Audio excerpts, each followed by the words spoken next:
Driving to work yesterday, I found myself reflecting fondly on Lazaris's many accomplishments.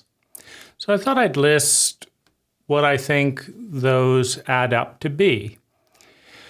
First of all, Lazaris has collated and woven together and I would say moderately upgraded the best of human theory, human thought, human technique. The more I read from a diverse range of sources, the more I discover that what Lazaris has presented is a mildly upgraded version, a polished version based on other people. And that's obviously a deliberate choice.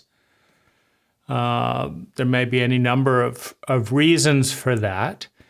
But I don't think that diminishes the fact that within the Lazaris material, you can find the best of a wide variety of different modalities and philosophers and thinkers, etc., some of which Lazaris gives, credit to, and others of which, just building upon.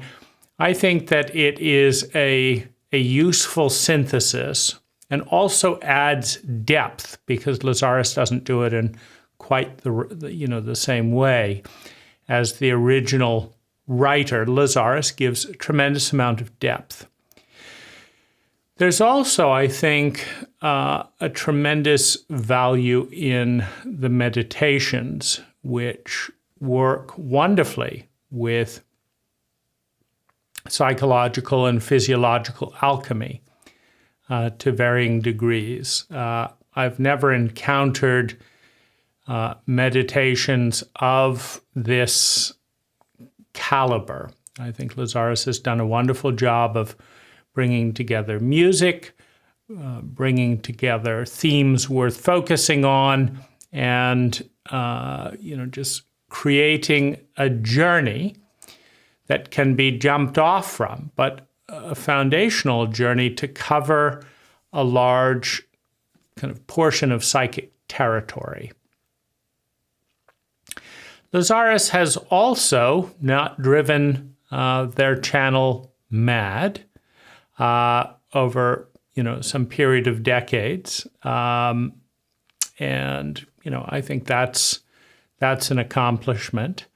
There aren't, there doesn't seem to be any sexual scandal around Lazaris, to speak of, and that's always it usually comes in close proximity. I think 5% of priests are pedophilic sex offenders, right? And so there does seem to be a strong correlation with power, with sexual molestation or secrecy, etc.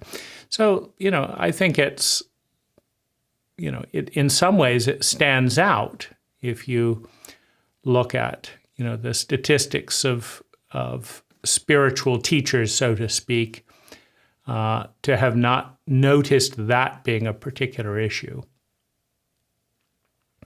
I think Lazaris has also brought focus to some degree or another to the various people that have attended, have engaged with Lazaris. There's been a bringing to focus, I'm sure some of which catalyzes towards action. And so I think, that's definitely within the ballpark of, a lot of people can read a lot of books without doing anything. And so that's the nature of the probability field. There's a tremendous amount of people who read a tremendous amount of books and do not actually follow through. And that is, of course, true with friends of Lazaris.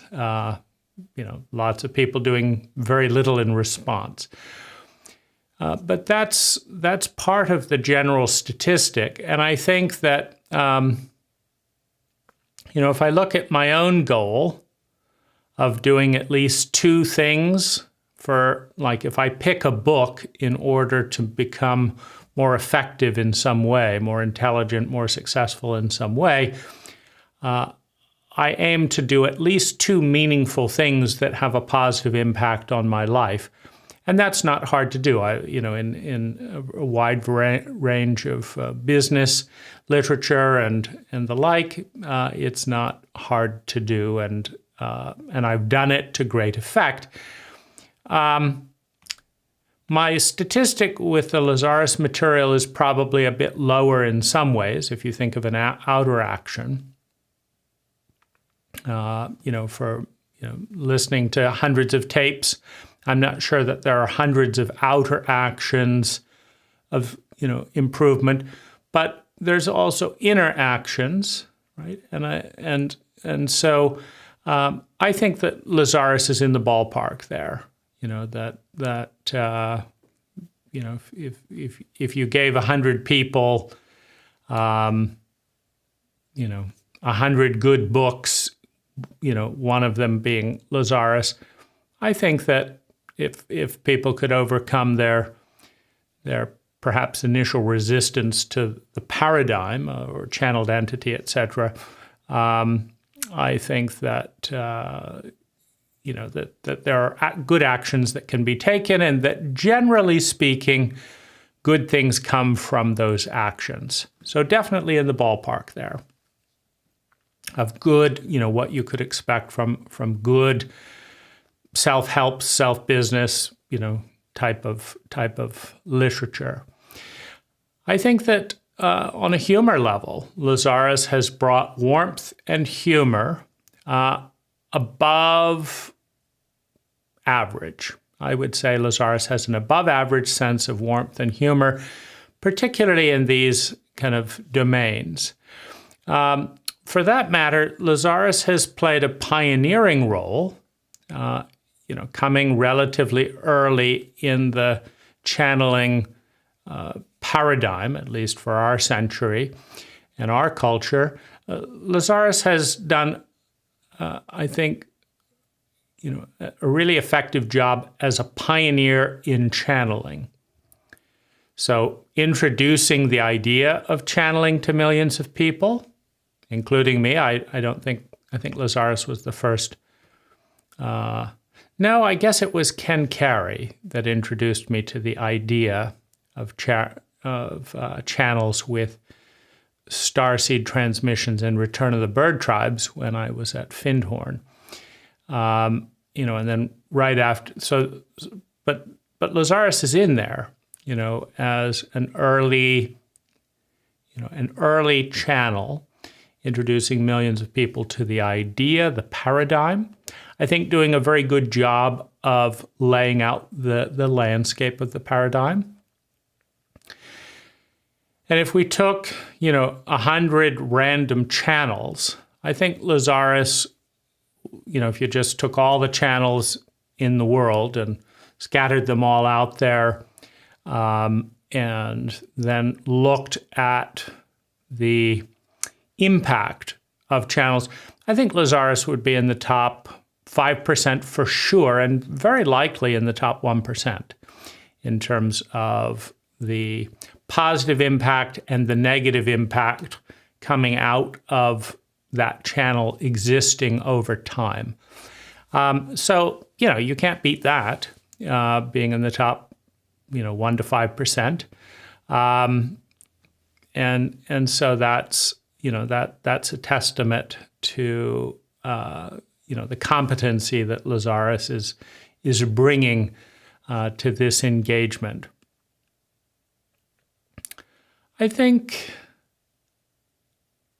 Lazaris has done a pretty good job of not scapegoating any particular faction of humanity.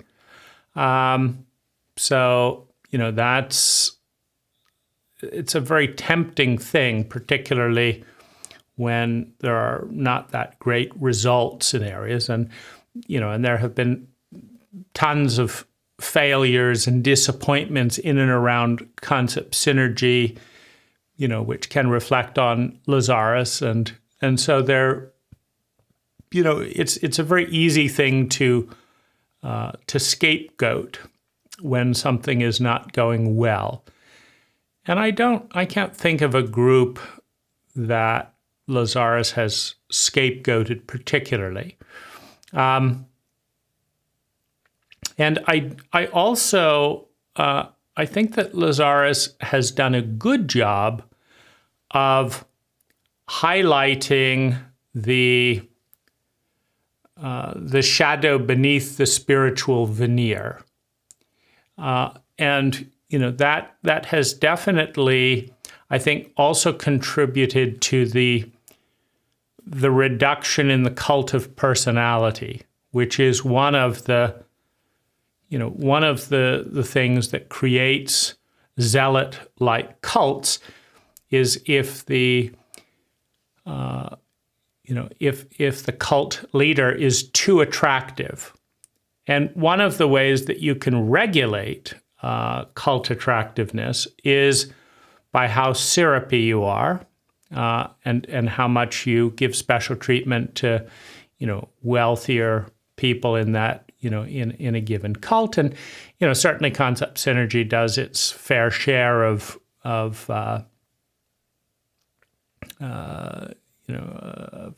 sugar sweeting its wealthiest clients. But Lazaris does not participate in that. I think Lazaris does a pretty good job of pointing out the hypocrisy and the inner dialogue that is present in most people most of the time, and not pretending that that's gone away. So that's quite an accomplishment for I think Lazaris started channeling around the time that I was born, so roughly 48 years. I think coming up on, I think they're doing a 50-year anniversary coming up. That is quite, an accomplishment, and not to credit Lazaris for concept synergies thing other than granting a monopoly licensee on some good material, which is hard to go wrong. Meaning if anyone could get a monopoly distributorship on 50 years of best-selling authors, you can fuck up a lot and still, manage to survive with that, with that, gift or curse, depending on whether your focus is security or excellence. Monopolies tend to lead to slower innovation and poorer service statistically, but they lead to guaranteed income. So yeah, it was nice. It was nice to be finding myself naturally going to that place of appreciating all that Lazaris has done over the decades. And, I have my personal reactions to a variety of, of given things. But, that's true of everything. I have reactions to, just about any author that I'll read, and looking at the pros and cons. So overall, I'm certainly very glad that Lazaris exists rather than does not exist. I think the world is a richer place because Lazaris spent some time here, and I'm enjoying. I'm enjoying for myself this largely positive sentiment over the past few days.